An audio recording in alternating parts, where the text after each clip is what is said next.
ဒီဗီဒီယိုလေးမှာကျွန်တော်ဒီနေအောင်မရှိတဲ့ရက်မှာရိုက်ထားတဲ့ပုံမှာကျွန်တော်နေအောင်လေးကိုကျွန်တော် live room မှာဘယ်လိုထည့်သလဲဆိုတာကိုကျွန်တော်လုပ်ပြမှာဖြစ်ပါတယ်ကျွန်တော်ပထမဆုံးအနေနဲ့ကျွန်တော်ဒီ mask scanner ကိုဝင်မယ်ဝင်ပြီးတော့ကျွန်တော်ဒီမှာ radial gradient ဆိုတာလေးကိုကျွန်တော်တို့နှိပ်မယ်ပေါ့နော်အဲ့ချိန်မှာကျွန်တော်တို့ဒီမှာအပေါင်းလက္ခဏာလေးပေါ်လာမှာဖြစ်ပါတယ်အဲ့ကြရင်ကျွန်တော်တို့ဒီမှာအပေါင်းလက္ခဏာလေးကိုကျွန်တော်ဆွဲတဲ့အခါမှာ mask scanner တို့တခြားကျွန်တော်အနီးအဝိုင်းလေးပေါ်လာမယ်အဲ့ဒါကိုကျွန်တော်တို့လို့ပုံတွင်းလို့ရပါတယ်ကျွန်တော်နည်းနည်းဆုံးဆွဲမယ်ဒီလိုအဝိုင်းလေးကျွန်တော်ပြောမှာပေါ့နော်ကျွန်တော်ပုံ average ကတော့ကျွန်တော်အဝိုင်းဖြစ်ပါတယ်ကျွန်တော်က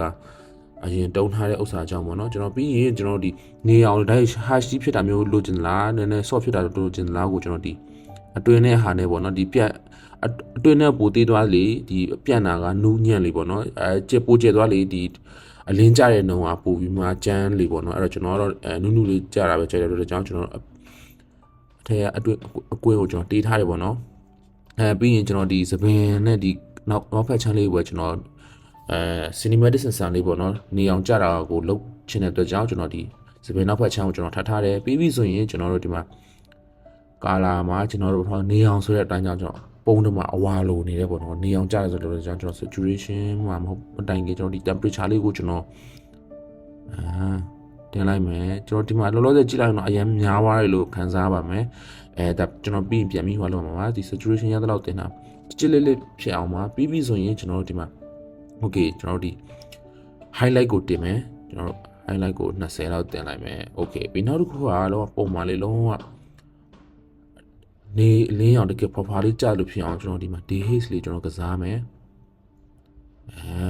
15လောက်ကျွန်တော်ချမယ် dehaze ကိုပြီးရင် clarity 15လောက်ချမယ်ကျွန်တော် texture 15လောက်ချမယ်လုံးဝနေအောင်ဖွာလေးနဲ့စပင်ကို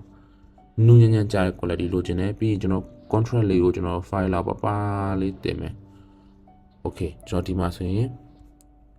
okay ကြည့်လို့ရပြီကျွန်တော်ဒီ set လောက်ထားကျွန်တော်ဖြောက်မယ် okay before after ပြမယ် okay ပုံလေးမှာပုံညက်တဲ့ညက်ပြင်းစရာကောင်းတဲ့ပုံတစ်ပုံကနေကျွန်တော်ဒီမှာနေအောင်လေးထည့်လိုက်တော့ပုံလေးက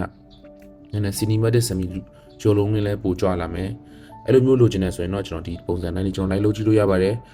okay ဒီနေ့ဗီဒီယိုလေးကတော့ကျွန်တော်ဒီလောက်ပါပဲနောက်ဗီဒီယိုမှာပြန်လည်ဆုံတွေ့ပါမယ်